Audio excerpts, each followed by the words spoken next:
Next on Relevant Radio, your favorite weekly appointment. It's time for the Nazareth Project. Faith, marriage, and family talk for the everyday Catholic. With your host, Lydia Lococo. Welcome to the Nazareth Project. Faith, marriage, and family talk for the everyday Catholic. I just want to remind you that the Relevant Radio has expanded, and we are now simulcast on two stations, 100.1 FM and 1640 AM. We air on Fridays at 9 a.m., and they'll replay us again on Saturdays and Sundays at the same time. You are listening to our special July 4th airing of the Nazareth Project. And as you know, we're all about faith, marriage, and family. So today we almost need a 2-hour show to cover everything. It's an important day and time for our country because July 4th, as you might know, ends our third annual Fortnight for Freedom, which began on June 21st. The bishops ask us to observe this special time. This third fortnight is a time on our liturgical calendar that we celebrate all the great martyrs who remained faithful in the face of their own persecution by political powers. And those martyrs are St. Thomas More and St. John Fisher, St. John the Baptist, St. Peter and Paul, and all the first martyrs of the Church. So as you listen to this show airing on July 4th at 9 a.m., I will at that exact time be at St. John the Evangelist Parish, observing the closing Mass for the Fortnight for Freedom with Archbishop Listecki, and what I am sure will be our third annual overflow crowd at that closing Fortnight Mass. This is a time for us to recognize just how fragile and sacred are our religious liberties. There are many ways these liberties are being threatened. And as we go to air with this program, we will have probably heard about the Hobby Lobby decision regarding acceptance of the HHS mandate regarding sterilization, contraception, and abortion-inducing drugs. On today's show, I want to discuss why the definition of marriage in our society undergirds this entire debate and the discussion about our basic religious freedoms. And I personally think it does get confusing. I want someone to help us walk through this in simple terms so that we can educate ourselves and really be involved in our society. We're going to start with the Catholic Church, who through her bishops at the United States Conference of Catholic Bishops defend the institution of marriage as the union of one man and one woman. The word marriage isn't simply a label that we can just attach to any kind of relationship. Instead, marriage reflects a deep reality. It's the reality of the unique, fruitful, lifelong union that is only possible between one man and one woman. And this is recognized by our church, but has also been always recognized by civil society. So, are you a bigot if you support preserving the definition of marriage as between one man and one woman in the law? Many people would say you are. In fact, there's a growing trend to present Americans who defend the traditional definition of marriage as similar to those who supported the Jim Crow laws in the Deep South prior to the Civil Rights Movement. It's no exaggeration to say that the most common criticism leveled against those who hold to this classic and time-honored definition of marriage is that we're discriminatory, right? We just don't want everyone to be happy, and it's just about love, and don't you have compassion? So this is the argument. Marriage is a human right. It's unfair to exclude people from marriage simply because they want to marry someone of the same sex. That sounds simple enough. And I want to remind you that 70% now of young adults would agree with this. Rights, equality, fairness, and non-discrimination are all important principles and values for the good of society. We all defend that. But an honest consideration of these principles requires an honest consideration of the natural facts of marriage. What if we recognize that this really isn't an argument about fairness and equality? It's an argument about one very simple question. What is marriage? And why does it matter what it is? So contrary to what's often heard in media and pop culture, even in some courts and legislatures, Protecting marriage as the union of one man and one woman is a matter of justice. Far from being discriminatory, the Church's teaching on marriage upholds and enhances the dignity of men, women, and children. There's nothing like marriage, nothing like the union of husband and wife. It serves a unique and irreplaceable social role. It deserves protection, and it deserves privileges of the state, which we've always given it. The rights of children to a mother and a father, and these rights of children have been recognized by the United Nations. The rights and responsibilities of husbands and wives, fathers and mothers to each other and to the children they bring in the world, all of these are safeguarded by promoting and protecting this unique meaning of marriage. I want to devote this time with you on this July 4th to helping us all understand this important meaning of marriage. So we've invited into our studio last week, and we'll play for you now, my visit with a local attorney and good friend of the Nazareth Project, Gordon Giampietro. Let's listen in. I am so excited and honored to have our local attorney, past president of St. Thomas More Lawyer Society and the Federalist Society, Gordon Giampietro, with us today. He is a good friend of the Nazareth Project and a real help to our Archdiocese. He serves for us on the Archdiocesan Healthcare and Bioethics Committee for Archbishop Lostecki and serves us in many ways. Gordon, you have your bachelor's in philosophy and you received your JD from the Catholic University of America. Is that correct? That's correct.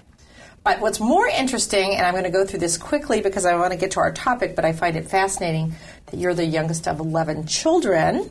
And I will give your bio to our listeners. He was born and raised in Washington, D.C., and is the son of the pretty famous sculptor, Alexander Giampietro, who for 50 years was a professor at Catholic U.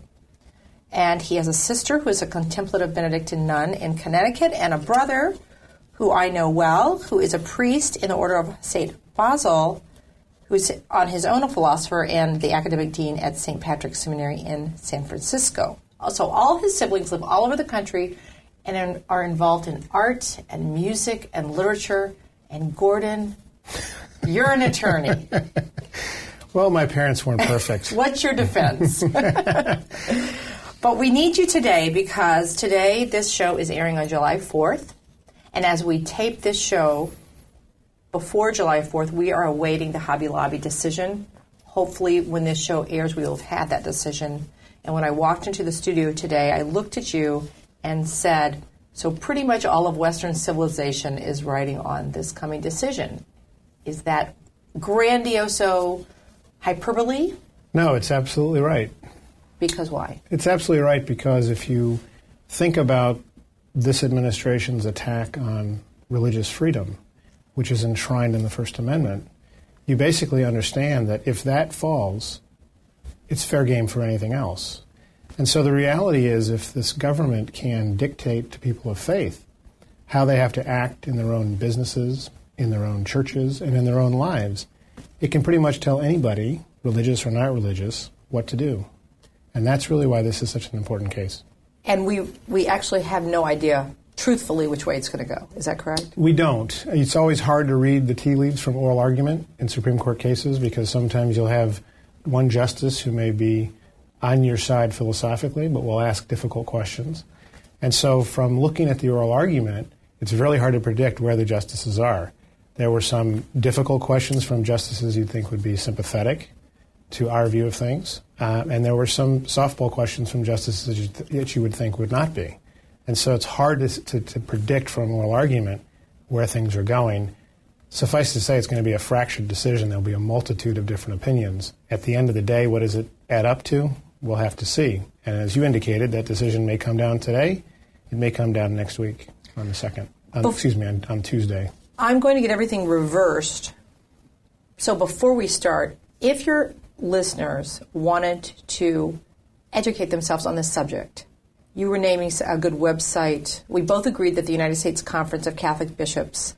You can look up Fortnight for Freedom, which we'll talk about. You can look up Defense of Marriage. You can look up Religious Liberty. but you named another website. Right. The Beckett Fund, which represents the Green family in the Hobby Lobby case, has an excellent website that covers basically all of the different HHS mandate cases across the country.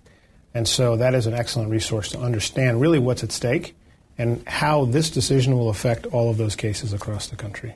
So if someone just throws out a question, well, why is this religious liberty thing important, which you've spoken to? How do I know it's really threatened? I mean, what can you point to in society that's different than 15 years ago? I would say you have to go back a little bit farther, right? And you look at the sort of the general trend in our society in terms of all of these very fundamental questions about homosexuality and gay marriage and contraception and now the free exercise of religion. I mean, it's only been about 30 years. Let's take the example of homosexuality. 30 years ago, it was constitutional for states to outlaw sodomy. Today, we have a situation where it is a constitutional right, at least we're headed that direction, to require or to force states to recognize gay marriage. So what was a view of the human person that was commonly accepted for thousands of years, within 30 years has changed dramatically. And I want to, in this show, help listeners understand the difference between supporting the dignity of every human person and allowing every person to have basic fundamental human rights, but understanding that what we're talking about ultimately regarding marriage is the definition of marriage. So in a sense, why is the redefinition of marriage something that affects our religious liberty? People don't get that connection. Like, why wouldn't it be great that everyone can get married? Yeah, I think that the good thing about this entire debate is it will force society to decide why we recognize marriage, right? Does society, or has society for thousands of years recognized marriage because we want to say it's wonderful that two people love each other? It's much more than that. Society's interest has been in really the next generation. What is the optimal way to raise children for the next generation? That's why society has always recognized marriage. And when you focus on that, you recognize why same-sex marriage is incoherent. That's not how we bring children into the world. And so it really is a redefinition of something fundamental to the human person. And we want our listeners to understand also that we're really looking at the view of marriage changing, or people trying to get it to change, into being pretty much about a deep emotional bond between people. I love you. You're kind of the strongest bond I have. So it's kind of a sexualized friendship in a sense that has nothing to do with children, correct? And nothing to do with the next generation. Versus the traditional view of a man and a woman in a bond that is life-giving and lifelong. Is that correct? Yeah, you touched on something that's exactly right. This new definition of marriage actually focuses marriage on the sex act. Because if it were simply that we wanted to honor the love of two people, we would allow sons to marry their mothers, brothers to marry their sisters, to get them on, so for example, to get them health care.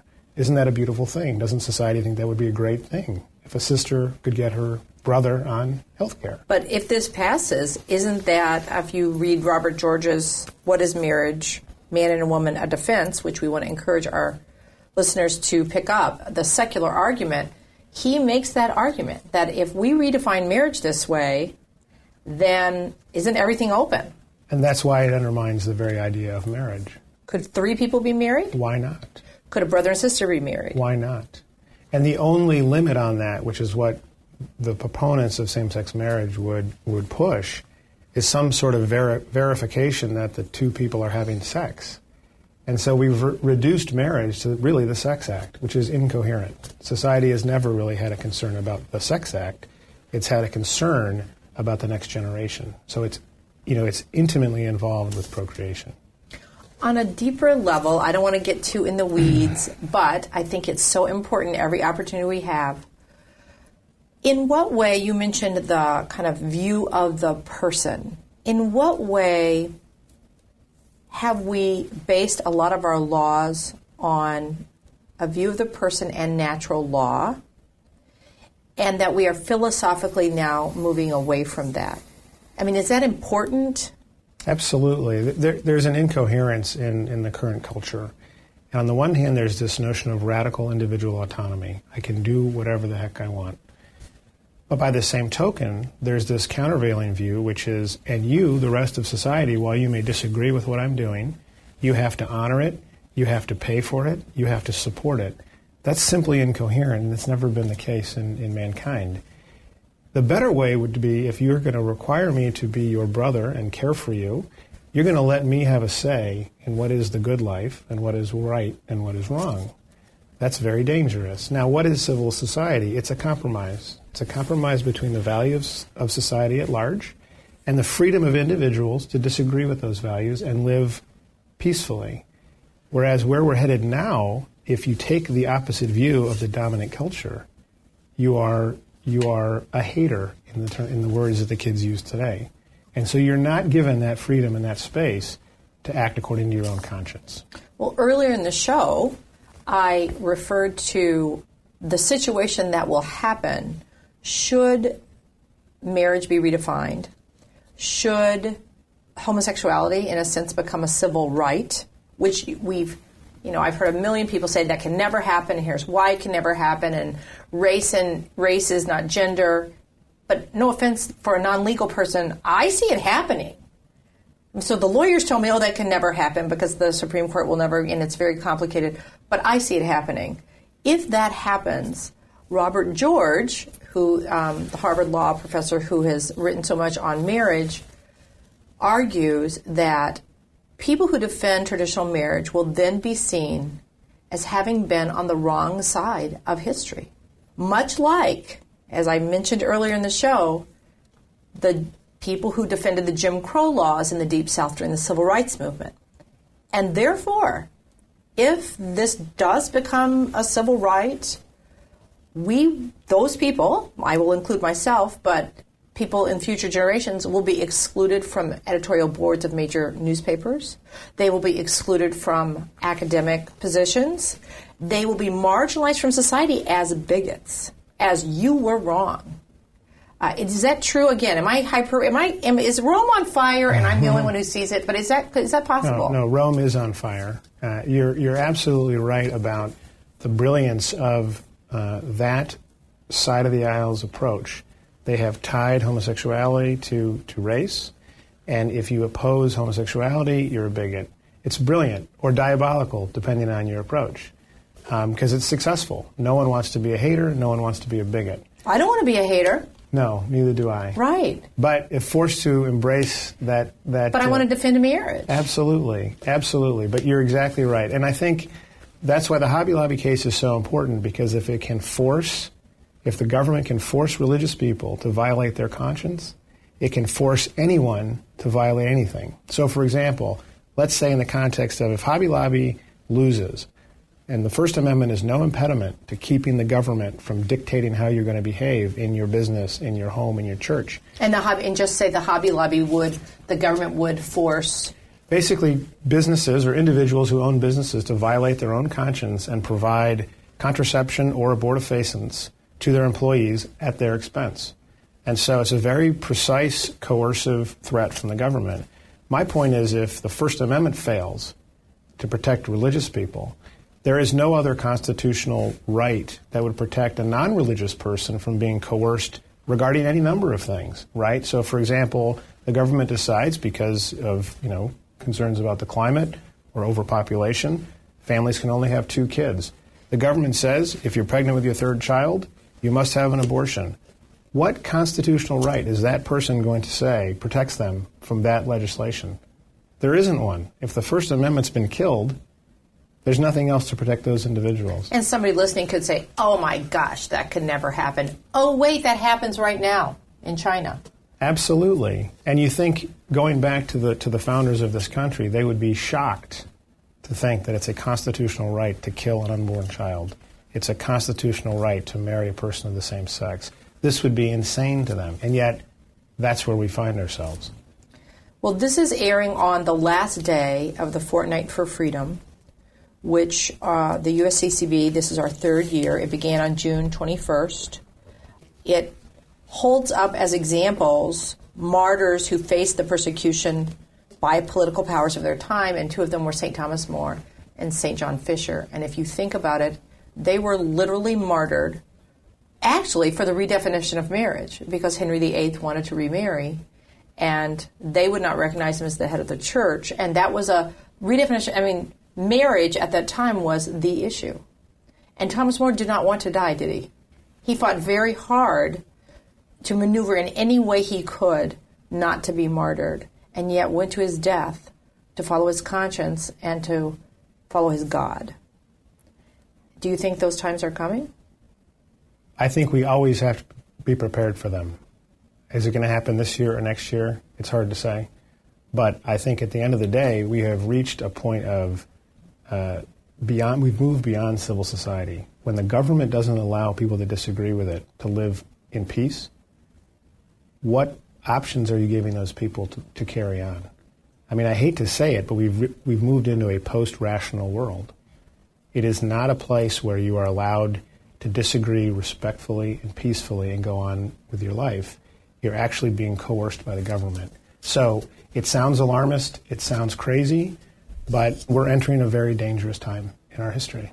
We're so grateful that you came and helped us explain in very simple language, which is, I find it very confusing. I'm not an attorney. A lot of our listeners are not attorneys, I'm sure, and we really appreciate you coming. And we're going to focus on the power of prayer. That's something we can all tangibly do, is pray for our country as we await this decision. And we will look forward to having you on later to help explain the ramifications of what the Supreme Court will come down with this coming week. So thank you very much for coming. Thank you for having me. Thanks again to our dear guest, Gordon Giampietro, for joining me today. Details of our discussion, links to the USCCB website on the defense of marriage and on Fortnight for Freedom, the link to the Beckett Fund and to the Robert George book can all be found on our website, thenazarethproject.com. We're going to take a quick break now, and when we come back, I think on this July 4th show we'll have time for one mailbag question. But you are now listening to Nazareth Project on Relevant Radio. We'll be right back. If you can picture it, American Landscape can make it happen. You can rest assured that the haven you have in mind can happen with American Landscape. Transform an ordinary yard into an outdoor living space everyone will love. Since 1973, American Landscape has been serving residential and commercial property owners with certified professionals. Go to relevantradio.com, keyword landscape. relevantradio.com, keyword landscape. And now more The Nazareth Project with your host, who, by the way, during that commercial break continued to talk, Lydia Lococo. Welcome back to The Nazareth Project, faith, marriage, and family talk for the everyday Catholic. I'm your host, Lydia Lococo. I think we have time on this special show for one mailbag question. Remember, you can send me your questions by calling our dedicated voicemail at 414-758-2241. Just leave me your first name and your parish, or you can email me at nazarethproject@archmail.org. And now for our mailbag question of the week from Anna. When every part of the day seems chaotic, do you have any advice for setting aside a consistent time to pray? I remember a spiritual director saying when you make a resolution that it should be short, simple, and concrete, Anna. So we will be short, simple, and concrete. We all need to be intentional about our prayer. Otherwise, we're very busy Americans and the day gets away from us. So we need to set a time. You need to make a date with our Lord. And I personally think different times in your life, the time will change. New mothers might be up very, very early nursing a baby. If you might be driving downtown to work, you're going to get caught in traffic, but you slip away at noon for some prayer time. Everybody's life is different, but you need to be intentional and you need to set a specific time. Besides that, I would just say I think sometimes we shy away from really doing some set time, a chunk of time, maybe 30 minutes for prayer because we wiggle, we don't know what to say. the raindrops of thoughts are in our head and we can't get that to die down. And I think many, many saints have recommended have some reading material, have a book ready at your side. We're all novices, and that really helps people who are learning to pray, people who are learning to go deeper to do that very thing. So I would suggest having a book. And fourth, I would say sometimes you need to get out of your house. You need to go to a separate place. You need to go to a chapel. You need to find a church around you that is open. Ideally, I just shared with the question right before yours, ideally it would be great to go somewhere where the Blessed Sacrament is exposed. So a place that would have a chapel for perpetual adoration. St. Mary's in Elm Grove, we said. St. Jerome's in Oconomowoc. St. John the Evangelist in Greenfield. But if you can't go that far, if that's far away from your home, a church that's open. Sometimes that helps you just take a little drive or take a little walk at night, and it helps you to get away. So I guess I would sum up, try to be simple and concrete in your goal. Be intentional, set a specific time, take some reading material, get out of your house if you have to, and know that as your life changes and you go into different chapters, your time for prayer will change also. Thanks so much, Anna, for the question. We're going to take one final break, and when we come back, we'll wrap things up with What Really Matters. I'm Lydia Lococo, and this is the Nazareth Project. We'll be right back. If you've just started listening to AM 1640, welcome to the new station, covering all the counties of the Archdiocese. If you're a business owner, your message could be airing right here, right now. With 2 stations delivering the Nazareth Project and other great shows all weekend, your message will be heard by thousands of potential customers. Build awareness, brand your business, and drive traffic. Contact is easy. Send an email to businessbuilding@relevantradio.com. We are back with the Nazareth Project on Relevant Radio and your host, Lydia Lococo. And now, what really matters. Recently, Facebook added more than 50 custom gender options for users who don't want to identify as male or female. I will ask you this question. Is there objective truth, and do words matter? Jesus was very confident in speaking the truth. He wasn't confined by the traditions of his time. He did and spoke what he knew was the truth. He himself is the truth. Jesus did not discriminate, yet he clearly taught that marriage is only between one man and one woman. He also clearly disagreed with sexual behavior outside of marriage. As Jesus did, the Church teaches that marriage between one man and one woman is the only proper context for sexual relations. The Church's teaching on marriage recognizes that every human person is made in the image of God and has an inviolable dignity. Every human person is a gift, deserving respect and love. We must educate ourselves so that we can help to contribute to the common good of this dear and beloved country. Yes, words do matter, especially when we seek to speak the truth. And that's what really matters. This has been the Nazareth Project, faith, marriage, and family talk for the everyday Catholic. Remember that Relevant Radio has expanded and is simulcast now on 2 stations, 100.1 FM and 1640 AM. You know you can find the Nazareth Project airing on Friday mornings at 9 a.m., and we replay those shows on Saturday and Sundays both at 9 a.m. Stay in touch with us on social media. Find us on Facebook and Twitter. We're called Nazareth Project on both. We need you for our mailbag. Anything goes. Send me your questions about faith, marriage, family, relationships, work, whatever, by calling our dedicated voicemail at 414-758-2241, or you can email me at nazarethproject@archmail.org. Today's show and our past shows are available online at thenazarethproject.com, as well as lots of other resources and information. I hope to see all of you on July 13th at our Nazareth Day at Holy Hill. Mass starts at 12:30 with Bishop Don Hine. We have an afternoon of fun and games, all kind of great things. Go to holyhill.com for more information. It's just $20 a family. It's going to be a great day. July 13th, Nazareth Day at Holy Hill. Until then, I'll see you soon, and God bless your day. You've been listening to the Nazareth Project on Relevant Radio. Tune in next Friday morning at 9 for more faith, marriage, and family talk with Lydia. And for more information about today's guests and topics, visit thenazarethproject.com.